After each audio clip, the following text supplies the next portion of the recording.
کہ بیٹا عطا فرما، مجھے میرا وارث عطا فرما، تو میرے اللہ ہم تو گناہ گار ہیں، تیرے حبیب صلی اللہ علیہ وسلم کی امت ہیں، میرے اللہ ہم میں سے جس کو بیٹے چاہیے اسے بیٹے عطا فرما، جس کو بیٹیاں چاہیے انہیں رحمتیں عطا فرما، اولاد نرینہ انیسہ صالح اولاد عطا فرما۔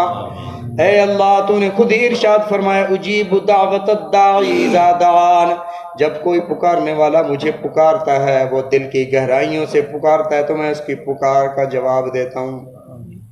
اے میرے اللہ دیکھ تیرے یہ بوڑھے بندے سفید داڑھیوں کے ساتھ، سفید بالوں کے ساتھ تیری بارگاہ میں دستے دعا بلند کیے ہوئے ہیں، میرے اللہ ان کی دعاؤں کو اپنی بارگاہ عالیہ میں قبول و منظور فرما، ان کی دعاؤں کی برکت سے اللہ میری دعا بھی قبول فرما۔ اے میرے اللہ شیطان کی شرارتوں سے ہم سب کو محفوظ فرما، آسمانی آفات سے زمینی آفات سے ہم سب کو محفوظ فرما، ہمارے دلوں میں علماء کی محبت عطا فرما، اے میرے اللہ دین کی محبت عطا فرما، دینداروں کی محبت عطا فرما، اے میرے اللہ مسجد سے محبت عطا فرما، مسجد والوں سے محبت عطا فرما، اہل مسجد اور نمازیوں سے محبت عطا فرما، اے میرے اللہ ہمارے مساجد اور مدارس کو آباد فرما، اے میرے اللہ کفر کے مقابلے میں مسلمانوں کی نصرت اور مدد فرما، اے میرے اللہ ہر قسم کے شرارتوں اور فتنوں سے ہم سب کو محفوظ فرما، اے میرے اللہ ہمارے دلوں کی حفاظت فرما، ہمارے اعمال کی حفاظت فرما، ہم سب کو نیک اعمال کرنے کی توفیق عطا فرما، یقیناً جو بھی ہوتا ہے تیری توفیق سے ہوتا ہے، تیری توفیق شامل حال نہ ہو تو اللہ ہم کچھ بھی نہیں کر سکتے، میرے اللہ جیسے آج تو نے مسجد میں بیٹھنے کا موقع عنایت فرمایا، ایسے ہی ہمیں روزانہ مسجد میں بیٹھ کر اپنے قرآن سمجھنے کی اور اس پر عمل پیرا ہونے کی توفیق عطا فرما۔ اے میرے اللہ، اے میرے اللہ ہم ٹوٹے پھوٹے الفاظ کے ساتھ تجھ سے مانگ رہے ہیں، اللہ ہمیں مانگنا نہیں آتا، بن مانگے عطا فرما دے۔ اے اللہ جب تک زندہ رہیں تیرے حبیب صلی اللہ علیہ وسلم کی اسوہ پر عمل کرتے رہیں، جب اس دنیا سے رخصت ہوں خاتمہ ایمان پر ہو، زباں پہ جاری ہو کلمہ لا الہ الا اللہ محمد الرسول اللہ۔ سبحان ربک رب العزت عما یصفون وسلام علی المرسلین والحمد للہ رب العالمین، صلی اللہ تعالی علی خیر خلقہ محمد وعلی آلہ واصحابہ اجمعین برحمتک یا ارحم الراحمین، لا الہ الا اللہ محمد الرسول اللہ۔